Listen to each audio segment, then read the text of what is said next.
So, on my little inquiry that I send out to all podcast guests, you talked about branding as a spiritual practice. So, knowing the nature of my audience, I'd love to hear you expand on what you mean by that. Yeah, absolutely. So I think so many of us, when we hear the word brand, we think immediately of what is the logo? What is the colors? What are the fonts that we're using? And that is the visual manifestation of a brand. But actually, what's below the surface, the foundational pieces of the brand are so much more. It's our vision, our values, our voice, the brand story, our personal stories, like so much more. And what often happens is people will brand for what they think they need to be able to sell their services, or what other people told them they should be, rather than who they truly are. And I think the word authentic is a little bit overused, but it's really your genuine self. I prefer that word.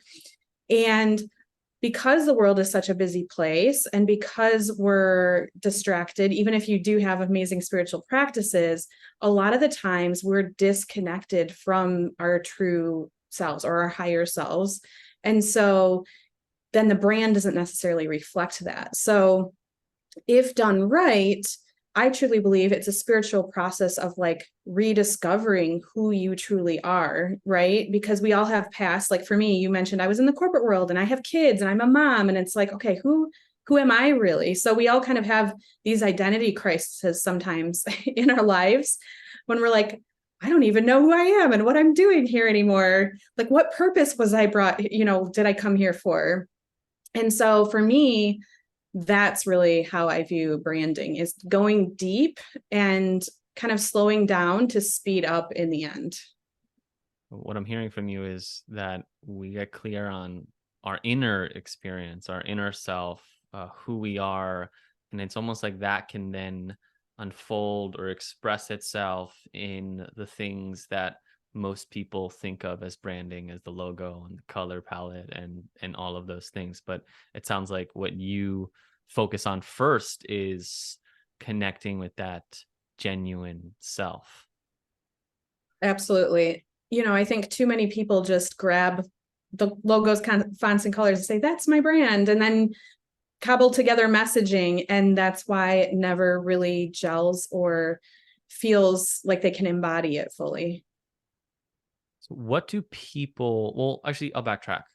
Your spiritual practice or your meditation, just, I mean, give us a background, I guess, of what that looks like in your life, and then we'll jump back into branding, or if there is any Oh, aspect of that in your yeah, life. absolutely. Well, it's definitely evolved over time. I would say if you met me in college, it was pretty non-existent. I went to art school. I started out as designer and a photographer, and then really moved into brand strategy over time.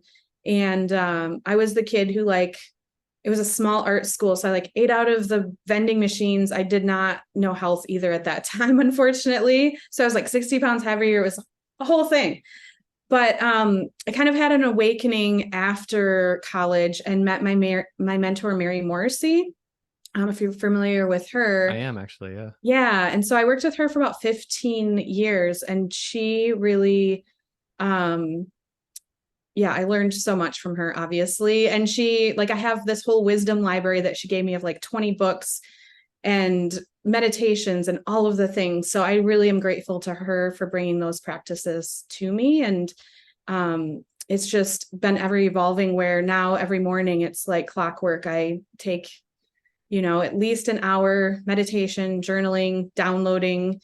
And there's days I skip it and then I regret it. So, but yeah, I'm sure it goes that way with a lot of people. It's evolution, where sometimes I'll just do straight meditations. Sometimes, I don't know if you've heard of this thing called quantum jumping. It's pretty fun.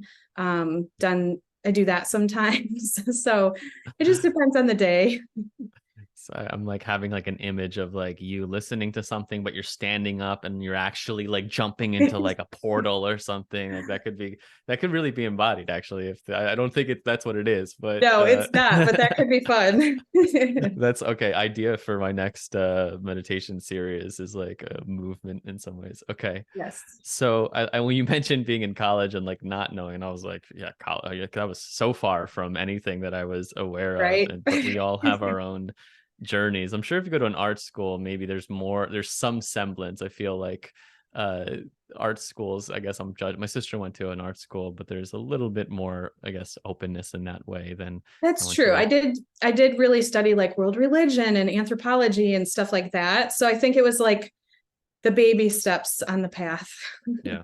Yeah. I went to a Big Ten school, so a little bit a little A different little different. Yeah. party atmosphere. I can Um, imagine. so what do people think you do versus what do you actually do? Ooh, that's a great question. So I think it kind of goes back to how we opened. I think a lot of people think that I am like, ooh, thinking about color psychology and like blue is trust and that type of thing, which is a tiny portion of what I do. But really what I do is, like the spiritual process is spend time with people and listen to people and uncover what they don't necessarily know is there. So I always say you can't see the label from inside the bottle. It's hard for ourselves to have objective views about ourselves, right? We know ourselves best, but we also don't know ourselves in some ways because we're not having that objective view. So for me, I really tend to serve as a mirror and a guide to help people through the process of that deep spiritual work to find out like what is my true voice, what are my values, how do I tell my brand story in a way that really resonates with people, because that's not what we're taught to do, right? As business owners, we know if you're a coach, you're a coach. That's what you know how to do. You're not supposed to know brand strategy. So that's honestly what I do is listen to people, reflect it back to them, and then strategize how best to take that out into the world and help people find themselves, I guess is another interesting way to say that, because I'm trained in a lot of different modalities. So I bring that all into the branding process. You mentioned the term brand story before. I'm familiar with the book by, was it Donald Miller, Miller. Building a Mm-hmm. Story Brand? Is I actually plan to read it soon, or plan to, who knows, soon's subjective, but is that what you're referring to? And if so, maybe talking about what is a brand story. Sure. No, I love that. I have like 30 books on my bookshelf and I'm like, they will just find their way into my hands at the right time. So I know exactly what you mean. And then they always do. So yes, so Donald Miller was so amazing because basically I'm also a professor of design. I haven't practiced since COVID because I didn't want to do it virtually personally. So, but I did teach branding for a while. And he took like the process of creating the brand story, the hero's journey that we've probably all heard of, that's in stories and other things, and really showcasing it as his signature process, but truth is was brilliant at doing that. It's really the same process that people have been using for ages to tell their stories, right? The difference is when we taught it, like when I was teaching as a professor, is he really took it so it's based on a specific cadence, but it has all the same pieces that any brand story would, as like the hero's journey. So like, who are you trying to reach? What is the process? You're the guide. The client is the hero. What are their pain points? What are their, so a lot of marketing strategists use the same tools too, right? Like, what are the pain points? What do these people aspire to be? How do they aspire to do it? And then how you can bring that all to fruition. Why are you the person that should guide them? And that type of thing. So it's really the same process. It was just labeled in a new way, which was really smart. I was like, I wish I would have thought of that book. But yeah, so that's really what it is rather than your personal story, because storytelling is key, right? So I also help people to write their signature story because a lot of you've probably heard like your mess is your message. So that's our personal story. The story brand or brand story is really how you're talking to your ideal client and guiding them through a narrative to then want to work with you, is a quick summary. This might seem like a elementary question, but I can't be the only one that's asking it. What's the difference between marketing and branding? Ooh, that's another good question. So, really, for me, the brand is the umbrella, if you think of it that way. And I don't, it's like, of course, no questions are a dumb question, but I think most people probably wonder that. So, to me, a marketing is a small segment of your brand, it's how you're getting your message out there. The brand encapsulates everything, right? So, if you think about, I don't know, I'm just going to pick like Apple because everybody knows that brand. The brand itself is like, we think about, like the white logo and like the thing, but there's so much below the surface that Steve Jobs and co set up as far as like what their messaging is, right? And the simplicity is the ultimate form of sophistication in their, like, that's what Apple is, right? Simplicity is the ultimate form of sophistication is how I would describe it. So then the marketing would be like, like they're really popular ads. Like I remember the iTunes ads, which doesn't even exist anymore because technology is moving so quickly. Um, so the technology is the way of or the marketing, sorry, is the way that you take the brand and get it out there. So I really believe that marketing is part of the brand, if that makes sense. It's part of the strategy. And I'd imagine it's also brand is built over time. Like I feel like or is it? Like, is it if I'm brand new in my field and I'm just putting up my shingle, making a website, Mm. maybe I'm posting on Instagram, like can I come out with brand or does that have to be earned in a way? Like Ooh. do I have to keep showing up to for people to understand what is this brand? Does that make sense? Yeah, absolutely. So, in my experience, it's both and. You can definitely come out of the gate with a brand in some semblance because it positions you as like you're not trying to figure out while you're figuring it out. Like, not that you want to fake it till you make it, but it does allow you to appear more professional, especially to have to look put together, have the visual brand.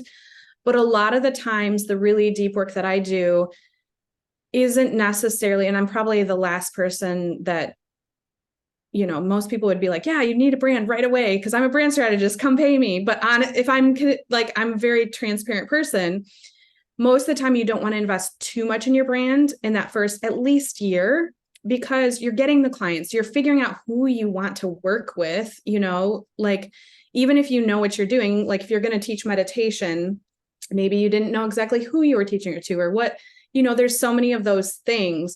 And so I really think of at least getting a year in, but I have people who've come to me after like 10 years and they're like, something's not right, this isn't it. And then that's why I talk about the idea of a legacy brand, right? Because once you get to that point and you're like, okay, this is what I'm doing, this is where I'm at, then it's time to really invest in a brand that's going to be like an Apple or one of those legacy brands that's going to last. And you'll evolve and change, but you can just make tiny tweaks rather than you see some people online and they literally have a new brand every year, every time they make a new offer, and it confuses the audience. So I, to sum it up, I don't necessarily think it's a good idea to invest heavily right away, but then the longer you wait, then the more you're not investing in your long term. Because if you think about the people that we admire online that have been doing this forever, like a Marie Forleo or something, like she built that brand, she owns it. Oprah, Tony Robbins, like all of those people, they own that brand and that's their asset. Like yes, they have their IP and things like that, but the brand is really what's the living entity. And so 10 years, or I guess when you say like someone having a new brand every time they launch a product, what would that look like? Is that like just new different I'm still trying to grasp my head around. Is it like they just change all the colors and then I know that that's not what branding is only, but or is Yeah. it just a completely different like offer? Like one day I'm known as the person that helps meditation teachers get classes, and then on the other day I'm doing essential oils or something. Like is that like is it something like that, like Yeah, where they're usually that's the case. And there are multi-passionates out there. Like that's why I also don't recommend, like, everybody's like, you got to find your niche. You got to go deep into a niche and that's how you're going to get successful. Sometimes that doesn't work either. And I have actually helped people reverse out of their niche because they niched so deep that they get sick and tired of doing the same thing all the time. So it can be one way or the other. Like a lot of the times it is the visual and they're changing the language. And I won't name names, but there was one person that I've been following. Well, I don't think anybody would know who she is because literally every year it's like a whole new visual identity, a whole new messaging strategy, which means her audience is completely different. And that's where it's okay to evolve and pivot because we're all going to change over time. But if you completely reinvent the wheel every time, then you're never going to gain that traction to truly get to a place where, there's so many people that we see that seem to come out of nowhere. The truth is they've been building that brand slowly and methodically over the years, and they've created that legacy brand. And so if you're constantly changing it, it just doesn't gain that traction typically. So you mentioned a Tony Robbins, a Marie Forleo. Is their brand their name? Like what else encompasses like their like those two specifically? Because I have some Yeah. familiarity. So with those two specifically, it would be, well, so Marie actually, and I'll just use her only because like I'm not affiliated. I have no like dislike or anything, but it's just because most people know who she is. It's Marie, but it was also B School, right? Because she built the brand around B School. So for me, a lot of times people have a question of like, should I build a brand around my name or should I build a brand around like a thing or like B School because maybe I want to sell it someday? I like to say both and, right? Because you are the thought leader, you are the person. So Marie now has Time Genius, and yes, she still has B School, but if she wanted to get rid of B School or sell B School or anything like that, her brand is still Marie. Like it's her personality, it's who she is, it's how she shows up, it's her stories, it's how she shows up in the world. It's like really the energetics of her, right? Brands really have an energy behind them. So that's the cool thing is like she got known for B School, but that's not the brand necessarily. That's the product. Now she has Time Genius. So but it's really important to have a strong brand around, like if you want to get to the level where you're known for like the B School, it's good to have its own brand too. So she used to have a B School website and a Marie Forleo site, so a lot of times I actually recommend that for people who are really working on becoming thought leaders is that they have their brand, but then they still have their products that they could sell someday. Got it. So 8 years, let's say for me being in this world, then I've worked with a website designer who I guess acts as a pseudo brand helper, maybe like maybe that's also something that you have issue with. Maybe I'm imagining like it's because it's not specific. They're more so on the website design. So if I were wanting to create and be like, okay, I want to be more intentional with my brand, I want to create a legacy brand. How do you invite or shift someone who's already doing it for a little while to like actually create that legacy brand? And maybe it's Yeah. all you've already been talking about it. So I'm sorry if I'm asking you the same question over and No, over. it's totally good. It's all relevant.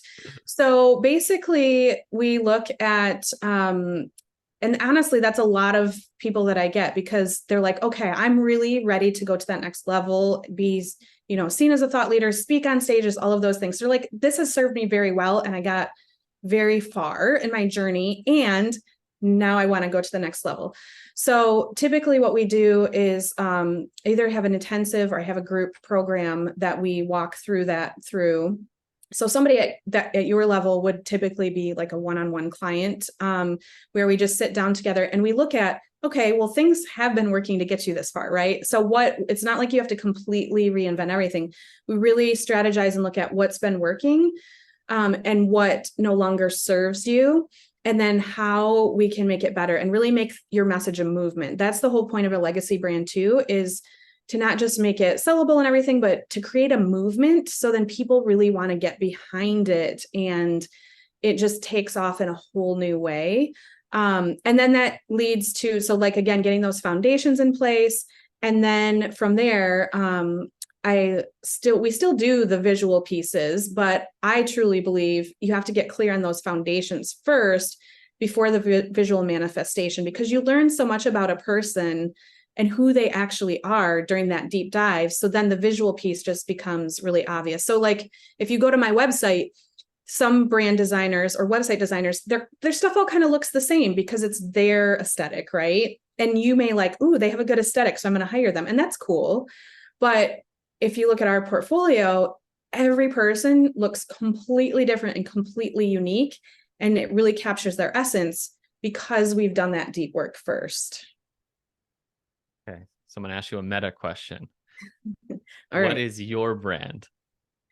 My brand. So, well, kind of what I was just speaking about. I have the Tiffany Neuman brand, which actually we are redoing that website right now because I'm going to go on a speaking circuit starting next year. So I wanted to up level that website.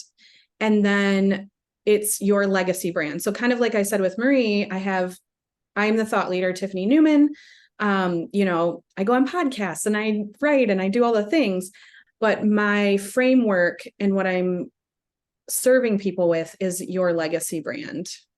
And so that's really what allows people to step into their legacy brand. So let's backtrack now that we've explored someone who's been doing it for a while, but many people listening are newer to any of this. So before they would even want to hire anyone or think about any higher level strategy for branding, what could someone do on their own to start developing or thinking about their brand on their own intentionally?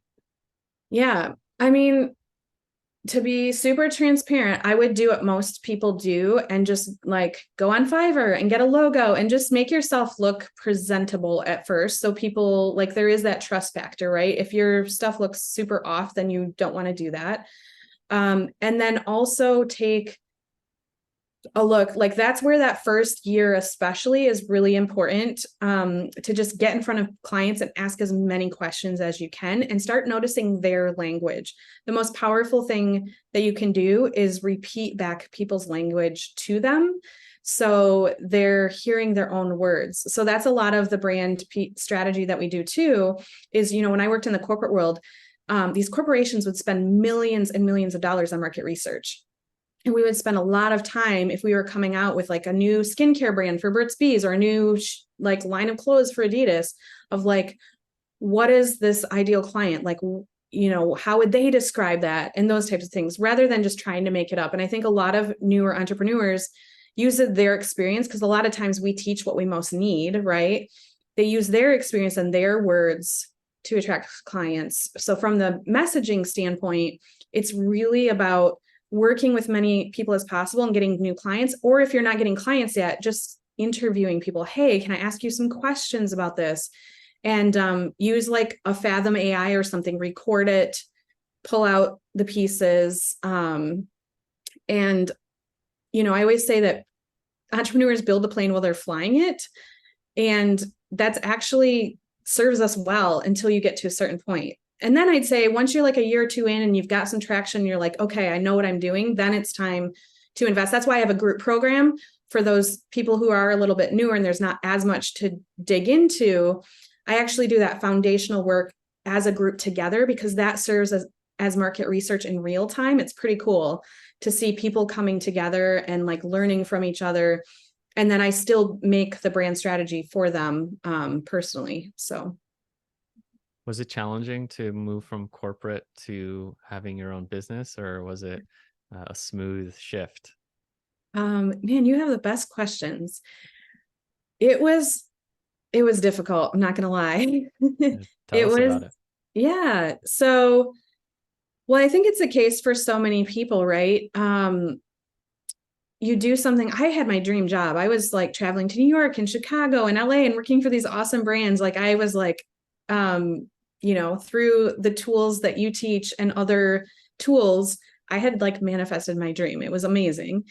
Well, then I had my daughter. So, for those people listening who have children, it kind of changes your whole life in the best ways. But, I found myself leaving my like 6 month old and I'm like, oh, this is no longer fun for me.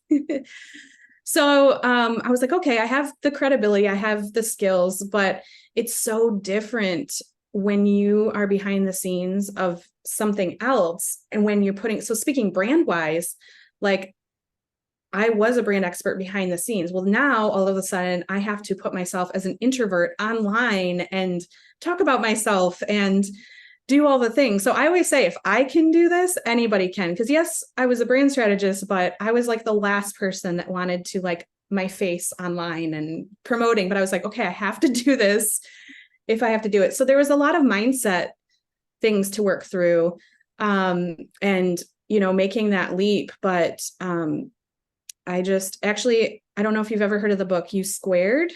Um, it's about quantum leaps. I think I read that book. It's like this thick.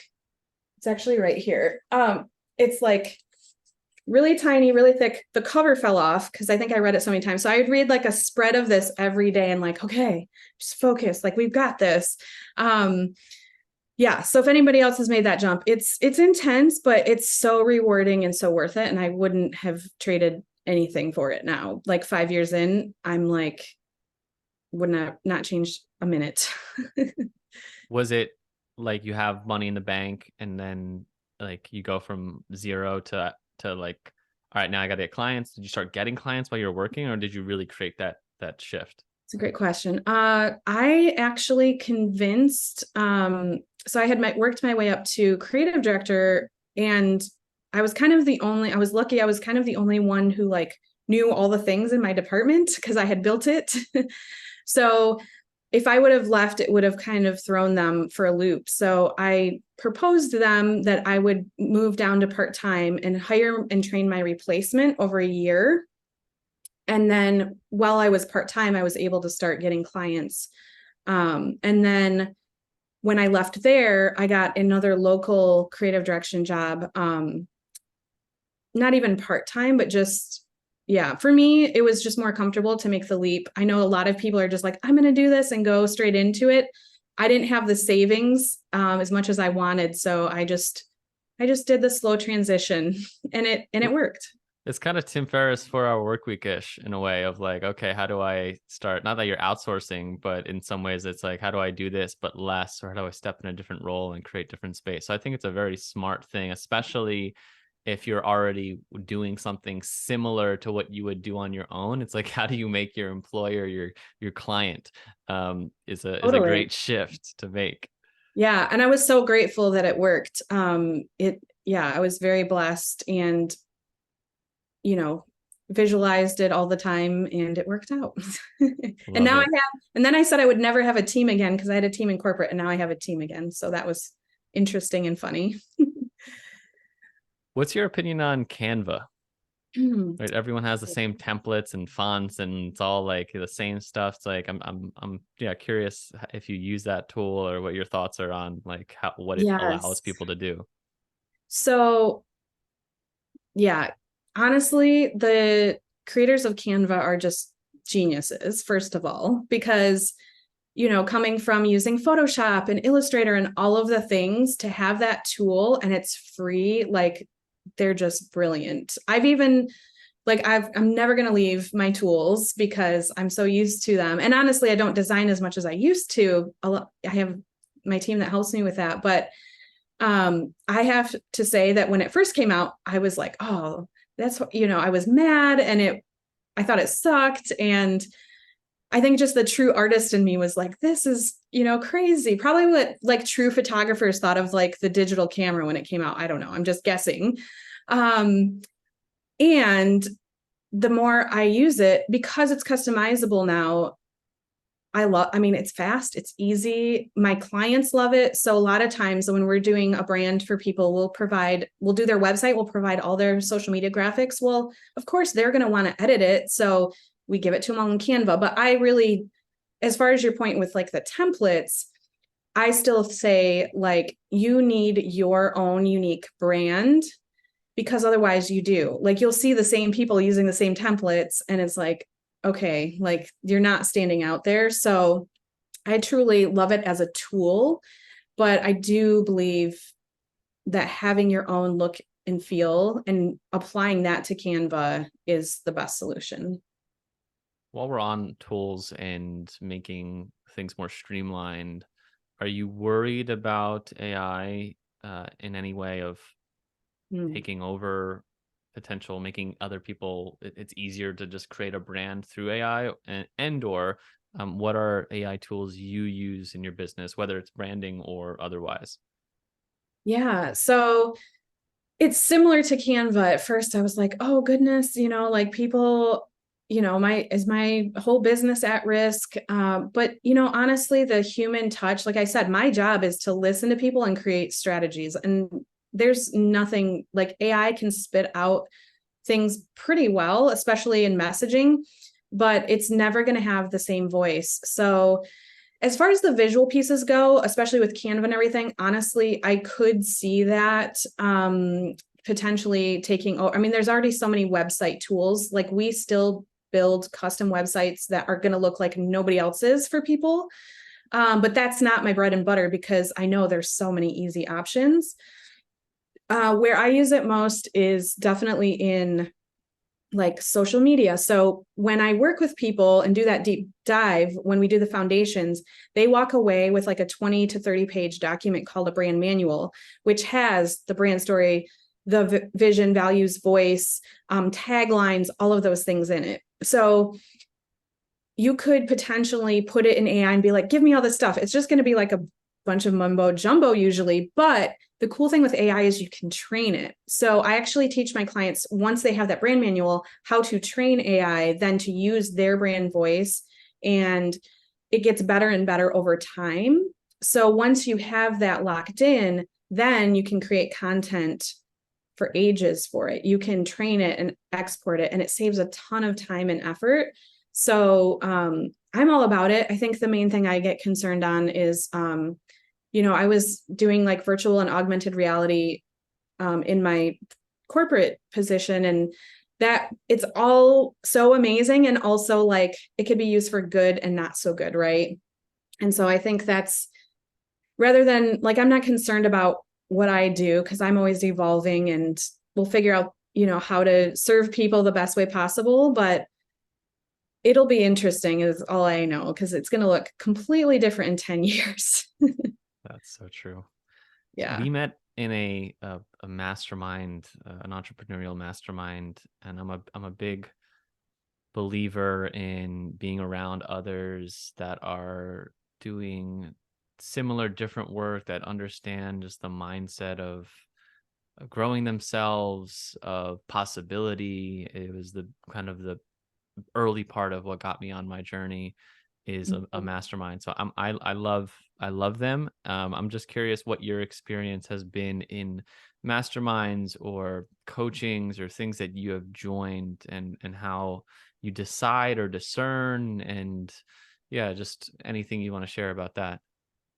Yeah, definitely. I 100% agree with you. I think those communities are so important to create deeper relationships. And then you meet like-minded people so much quicker. Like we just hit it off right away, and you're like, you want to be on my podcast? Yeah. So um, I honestly just left Facebook. I just made the announcement the other day that, I'm not going to delete my account. And I still have my aunt message me and was like, oh, I want to see pictures of my niece, and I was like, well, I'll text you pictures. Like, okay. So it's not like I'm never going to go on there or whatever, but I'm sure you know this more than anybody. Like our minds need to be quieted, not just be filled with all of this junk all day. And it's gotten so toxic on social media, and I was just like, I'm over it. And so many people, what about your business? Because I did honestly start getting most of my clients on Facebook 5 years ago, but things are changing so quickly. So for me, community is the new social media. Like, I joined the community that we're in together because I could just tell it's like a beautiful, inclusive, really amazing place. So that's really what it is for me, is like, who are the people in the community? The leader matters too, but a lot for me, it's if it's a true mastermind or a true community, then it's like fostering the relationships with everybody. And I also run a community, mostly for women entrepreneurs, although I do work with men on branding stuff, because until I found the one that we're in together, I could not find a community that I loved, that I wasn't spending, like, I've been in some really high level masterminds that were $30,000 a year, and they were great, and I made great relationships, but I kind of got a little bit tired of spending like a big chunk of my profit on masterminds. I'm not going to lie. Like, I know that's like very, I speak my mind, obviously. Yeah. So, and I didn't want to create a space like that for people either. I've built my business, I make good money, but I don't want to like spend it all. So that's the thing I'm looking for now, is creating spaces and containers, where it's a high enough investment where people are going to show up and do and be present. But it's not so much where it's like you're spending all this money just to make great relationships, because that's what we do as human anyway, right? So how do you structure that kind of mastermind that you want to create? Asking very selfishly, as I'm hosting a mastermind currently, and it's a Oh, I kind love of it. a beta version. There's 11 people in it, and I'm still figuring out what works in it. So yeah, if you have any insight to I'm curious how you run your groups and what that looks like. Yeah. Well, I love talking about this too, because I think that's like always evolving too, right? A lot of masterminds, there's not a lot of meat to it. And it's more about networking, and that's cool. And then there's some that there's, specific goals. So mine, is for women for networking, but it's also to make your message a movement. So it's an extension of the branding work that I do. So if you come and get a brand with me, well, then the next step, I mean, most people are already getting their message out there and doing social media, but I'm a trained speaker. So I then, like, the backbone of the community is I'm teaching them how to create their signature talk. And then we meet in a retreat at the end if they'd like to, or they could do it virtual if they want to spend less money. So it stays inclusive. But if they can come in person, we actually do video of them giving their signature talk.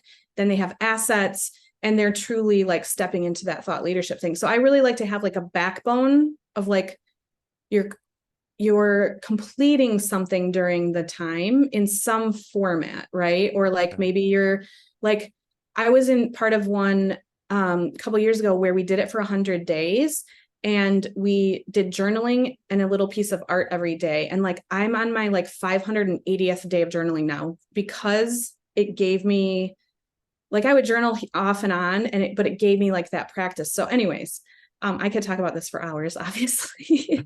No, But I like, love it. having that backbone, something that they're like executing or taking away. Cause I think that's the only other thing. Sometimes you're just kind of showing up and you make relationships, but you're like just there. You're not accomplishing anything. Not that you also don't want to overwhelm people, right? But so there's that. And then I really love to focus on the people in the community being the experts. So I used to bring in guest experts, and that was cool. And I got to feature friends and colleagues and things.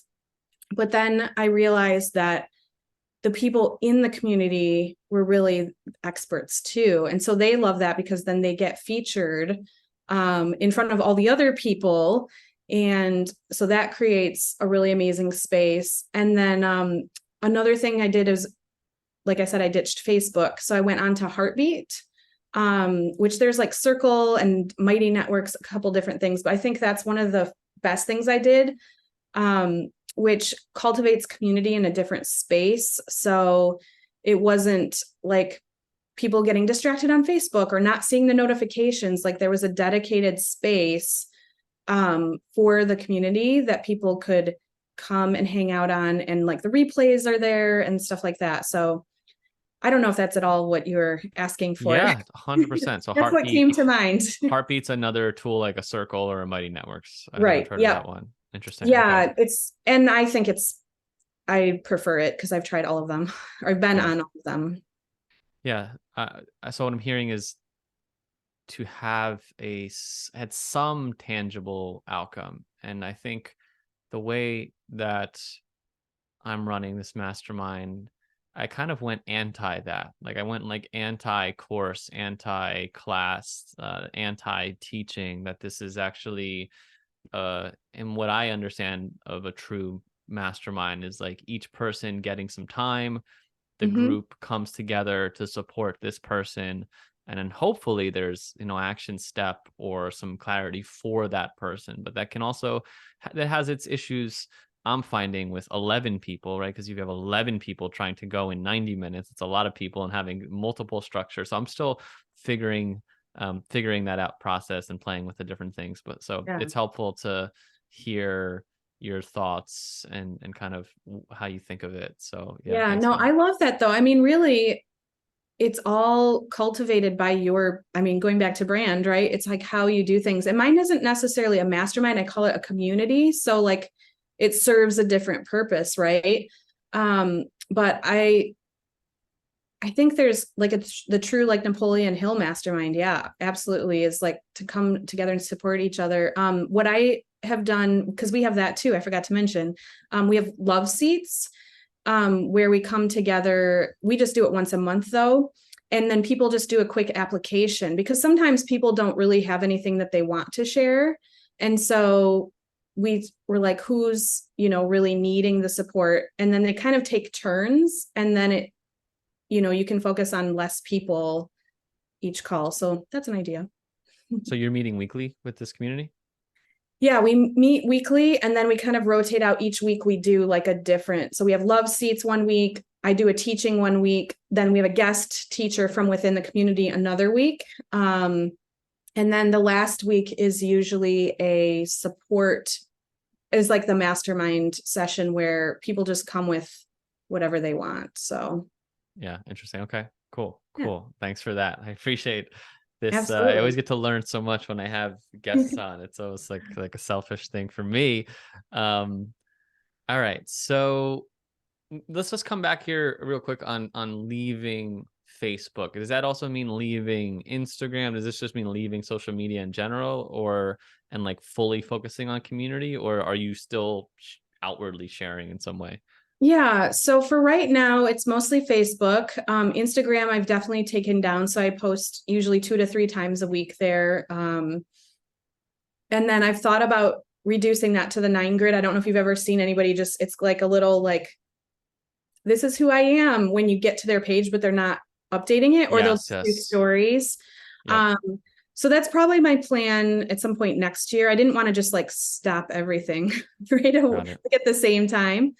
But I actually personally have been more on LinkedIn. I just found with business owners, which is so funny because I haven't been on there for years, but just the way things are shifting.